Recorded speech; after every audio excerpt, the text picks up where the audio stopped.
BA first year political science first paper के students unit second में आज हम शुरू कर रहे हैं अवधारणाएं या जिसे इंग्लिश में कहते हैं कॉन्सेप्ट्स। और उसमें हम सबसे पहले देखेंगे स्वतंत्रता की अवधारणा, कंसेप्ट ऑफ लिबर्टी। इसमें आज हम देखेंगे कि लिबर्टी या स्वतंत्रता से क्या अभिप्राय है और विभिन्न विचारकों ने इसके किस तरह से परिभाषित किया है, और साथ ही हम देखेंगे स्वतंत्रता के प्रकार। स्वतंत्रता को अंग्रेजी में लिबर्टी कहा जाता है, जो कि लैटिन भाषा के लिबर शब्द से निकला है। इससे अभिप्राय होता है बंधनों का अभाव। स्वतंत्रता की उत्पत्ति का जो प्रचलित ये अर्थ है वो कभी स्वीकार नहीं किया जा सकता, क्योंकि मनुष्य एक सामाजिक प्राणी है, समाज में रहता है और उसकी असीमित स्वतंत्रता का वो उपभोग नहीं कर सकता, क्योंकि उस पर कुछ सामाजिक नियमों की मर्यादा होना आवश्यक है। राजनीति विज्ञान में भी जिस स्वतंत्रता के विषय में हम पढ़ रहे हैं उसमें भी हम इसका अभिप्राय स्वच्छंदना से नहीं लेते। स्वच्छंदना की जगह स्वतंत्रता के ऊपर कुछ सीमाएं हैं, नियंत्रण हैं। स्वतंत्रता मानवीय प्रकृति और सामाजिक जीवन के दो विरोधी तत्वों, एक तो बंधनों का अभाव और नियमों का पालन, इन दो पर आधारित है और इसका सामंजस्य है। इसलिए स्वतंत्रता से अभिप्राय है व्यक्ति की अपनी इच्छा अनुसार कार्य करने की शक्ति का नाम, बशर्ते इनसे दूसरे व्यक्ति की कोई स्वतंत्रता को बाधा न पहुंचती हो। 1789 में मानवीय अधिकार घोषणा में भी स्वतंत्रता वह सब कुछ करने की शक्ति का नाम है जिससे दूसरे व्यक्ति की स्वतंत्रता को आघात न पहुंचे। आज के युग में स्वतंत्रता शब्द बहुत ही लोकप्रिय है और इसकी लोकप्रियता का ही परिणाम है कि अलग अलग विचारकों और व्यक्तियों ने स्वतंत्रता के अलग अलग अर्थ किए हैं। स्वतंत्र विचारक स्वतंत्रता का अर्थ प्राचीन परंपराओं और बंधनों से मुक्त होने से लेते हैं। आध्यात्मिक संत इसका अभिप्राय सांसारिक मोह माया से मुक्त होने से लेते हैं। परतंत्र देश के लोग स्वतंत्रता का अर्थ देश को आज़ाद करने से लेते हैं। इसलिए इसका विविध अर्थ देखे जा सकते हैं और विभिन्न संदर्भों में इसके अभिप्राय बदल जाते हैं। मनुष्य के व्यक्तित्व विकास के लिए अधिकार आवश्यक है और साथ ही स्वतंत्रता होना भी आवश्यक है। इसके संदर्भ में सीले, लॉस्की, मैकेंजी जैसे विचारकों ने इसे स्पष्ट किया है, परिभाषित किया है। जैसे सीले का ये मानना है कि स्वतंत्रता अति शासन विरोधी है, यानी जिसमें कुछ सीमा हो, नियंत्रण विहीन वो शासन न हो। प्रोफेसर लॉस्की के अनुसार स्वतंत्रता से अभिप्राय उन सामाजिक परिस्थितियों के अस्तित्व पर प्रतिबंध न हो जो मनुष्य अपने सुख के लिए आवश्यक मानता हो आधुनिक सभ्यता में। इसलिए व्यक्ति वह कर सके जो वो करना चाहता है। मैकेंजी ने भी इसको एक्सप्लेन किया है कि स्वतंत्रता समस्त प्रतिबंधों का अभाव नहीं, वरन अनुचित प्रतिबंधों के स्थान पर उचित प्रतिबंधों की व्यवस्था है। तो सीले, फ्रीमैन, मैकेंजी इत्यादि विचारकों ने इसको अपने अपने तरीके से परिभाषित किया है और ये माना है कि अनुचित प्रतिबंधों का अभाव या उचित प्रतिबंधों की व्यवस्था ही स्वतंत्रता है।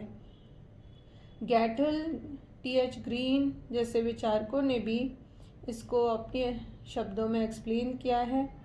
इन्होंने सकारात्मक रूप में ग्रीन ने इसको स्पष्ट करने का प्रयास किया है। लॉस्की ने भी स्वतंत्रता उस वातावरण को बनाए रखना है जिसमें व्यक्ति को अपने जीवन का सर्वोत्तम विकास करने की सुविधा प्राप्त हो सके। तो नकारात्मक और सकारात्मक दोनों दृष्टिकोणों से विभिन्न विचारकों ने इस स्वतंत्रता के अर्थ को स्पष्ट करने का प्रयास किया है। इसके आधार पर स्वतंत्रता के दो तत्व स्पष्ट होते हैं। एक तो न्यूनतम प्रतिबंध होना, यानी स्वतंत्रता से अभिप्राय है व्यक्ति के जीवन पर शासन और समाज के दूसरे सदस्यों की ओर से कम प्रतिबंध होने चाहिए, जिससे व्यक्ति अपने विचार और कार्य व्यवहार में अधिक से अधिक स्वतंत्रता का उपभोग कर सके। दूसरा, व्यक्तित्व विकास के लिए सुविधाएं प्राप्त होना। स्वतंत्रता का दूसरा तत्व यह है कि समाज और राज्य द्वारा व्यक्ति को उसके व्यक्तित्व विकास हेतु अधिक से अधिक सुविधाएं प्रदान की जानी चाहिए। इस तरह से स्वतंत्रता की परिभाषा करते हुए कहा जा सकता है कि स्वतंत्रता जीवन की ऐसी अवस्था का नाम है जिसमें व्यक्ति के जीवन पर कम से कम प्रतिबंध हो और उसको अपने व्यक्तित्व विकास के लिए अधिक से अधिक सुविधाएं और अवसर प्राप्त हों। इसके बाद हम देखेंगे स्वतंत्रता के विभिन्न प्रकार या रूप, टाइप्स ऑफ लिबर्टी। पहला जो स्वतंत्रता का प्रकार है वो है प्राकृतिक स्वतंत्रता। प्राकृतिक स्वतंत्रता से अभिप्राय है कि जो मनुष्य है वो जन्म से ही स्वतंत्र है और स्वतंत्रता प्रकृति की देन है। इसीलिए रूसो ने भी लिखा है कि मनुष्य स्वतंत्र उत्पन्न होता है, पैदा होता है, किंतु सर्वत्र वह बंधनों में बंधा हुआ है। प्राकृतिक स्वतंत्रता से अभिप्राय मनुष्य को अपनी इच्छानुसार कार्य करने की स्वतंत्रता है और इसके कई उदाहरण अमेरिका के स्वाधीनता संग्राम, फ्रांस की राज्य क्रांति में भी देखे जा सकते हैं, जहां स्वतंत्रता की अवधारणा का प्रतिपादन हुआ, उसको व्यवहारिक रूप मिला। प्राकृतिक स्वतंत्रता के अनुसार प्रकृति प्रदत्त और निरपेक्ष स्वतंत्रता होनी चाहिए। समाज और राज्य व्यक्ति की स्वतंत्रता में किसी भी प्रकार से सीमा और प्रतिबंध न लगाए।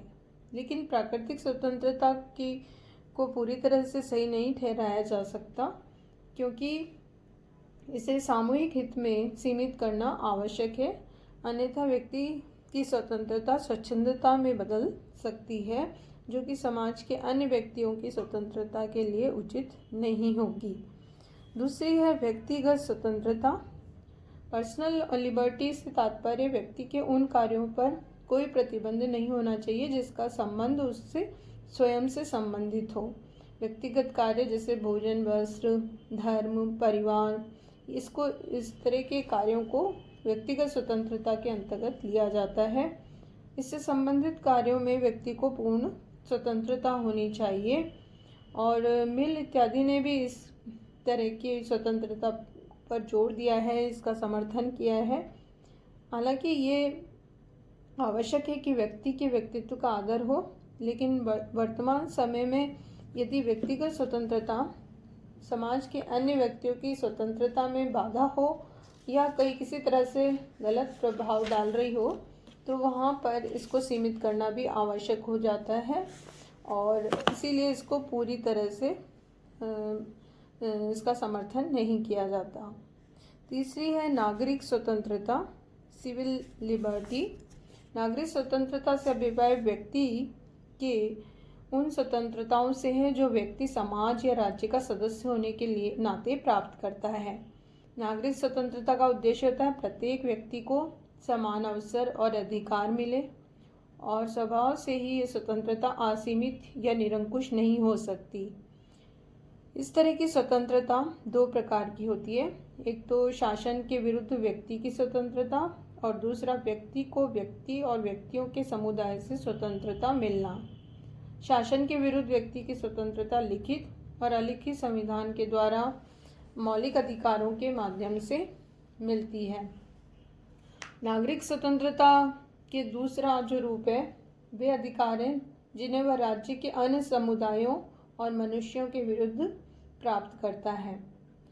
तो इस तरह से नागरिक स्वतंत्रता वह है जिस राज्य में नागरिक स्वतंत्रता का ने अपनी स्वतंत्रता का उपभोग कर सके और एक नागरिक होने के नाते उसका उपयोग वह कर सके। जिस राज्य में नागरिक स्वतंत्रता का स्तर जितना ऊंचा होता है वह राज्य उतना ही अधिक लोकतांत्रिक और लोक कल्याणकारी राज्य कहलाता है। चौथी प्रकार की स्वतंत्रता है आर्थिक स्वतंत्रता। आर्थिक स्वतंत्रता से अभिप्राय है कि व्यक्ति को ऐसी स्थिति प्राप्त हो जिसमें वह अपने आर्थिक प्रयत्नों का लाभ स्वयं प्राप्त कर सके, उसको अपने श्रम का लाभ मिल सके, शोषण न हो। लॉस्की ने इसको एक्सप्लेन करते हुए लिखा है कि आर्थिक स्वतंत्रता से अभिप्राय यह है कि हर व्यक्ति को अपनी जीविका कमाने की पूर्ण सुविधा और सुरक्षा होनी चाहिए। बेरोजगारी और अपर्याप्तता के भय से वो मुक्त होना चाहिए और व्यक्ति को उसकी मूलभूत आवश्यकताओं की पूर्ति होनी चाहिए। अर्थात आर्थिक स्वतंत्रता से अभिप्राय है व्यक्ति के मूलभूत जो भी आवश्यकताएं हैं, रोटी कपड़ा मकान, उसको वो पूर्ण रूप से प्राप्त कर सके और उसको अपने श्रम का मूल्य मिल सके और उसका शोषण न हो, आर्थिक न्याय हर व्यक्ति के साथ हो सके। इसी तरह से नेक्स्ट हम देखेंगे राष्ट्रीय स्वतंत्रता, नेशनल लिबर्टी। प्रत्येक व्यक्ति की स्वतंत्रता के अधिकार के समान ही हर राष्ट्र को भी स्वतंत्र होने का अधिकार होना चाहिए। राष्ट्रों की स्वतंत्रता संबंधी इस व्यवस्था को राष्ट्रीय स्वतंत्रता कहते हैं। इसके अनुसार भाषा, धर्म, संस्कृति, नस्ल, ऐतिहासिक परंपराओं आदि की एकता पर आधारित राष्ट्र का यह अधिकार है कि स्वतंत्र राज्य का निर्माण होना हो और वो किसी के पराधीन या अधीन न हो। जैसे व्यक्ति स्वतंत्र होना चाहिए उसी तरह एक राष्ट्र भी पूर्ण स्वतंत्र और संप्रभु हो, इसी को राष्ट्रीय स्वतंत्रता कहते हैं। फिर राजनीतिक स्वतंत्रता या पॉलिटिकल लिबर्टी। राजनीतिक स्वतंत्रता राज्य के कार्यों में स्वतंत्रता पूर्वक सक्रिय रूप से भाग लेने की स्वतंत्रता है। लॉस्की ने माना है कि राज्य के कार्यों में सक्रिय भाग लेने की शक्ति ही राजनीतिक स्वतंत्रता है। इस तरह की स्वतंत्रता के अंतर्गत मतदान का अधिकार, निर्वाचित होने का अधिकार, उचित योग्यता होने पर सार्वजनिक पद प्राप्त करने का अधिकार, सरकार के कार्यों का मूल्यांकन करने, समीक्षा करने का अधिकार इत्यादि चीज़ें आ जाती हैं। इसके अभाव में नागरिक स्वतंत्रता का भी कोई मूल्य नहीं रह जाता। इसलिए राजनीतिक स्वतंत्रताओं के उपयोग से ही समाज का निर्माण संभव है और नागरिक स्वतंत्रताओं की रक्षा भी संभव है। फिर है नैतिक स्वतंत्रता, मॉरल लिबर्टी। व्यक्ति को अन्य सभी प्रकार की स्वतंत्रताएं प्राप्त होने पर भी यदि वह नैतिक दृष्टि से परतंत्र है तो उसको स्वतंत्र नहीं कहा जा सकता। नैतिक स्वतंत्रता ही वास्तविक और महान स्वतंत्रता है।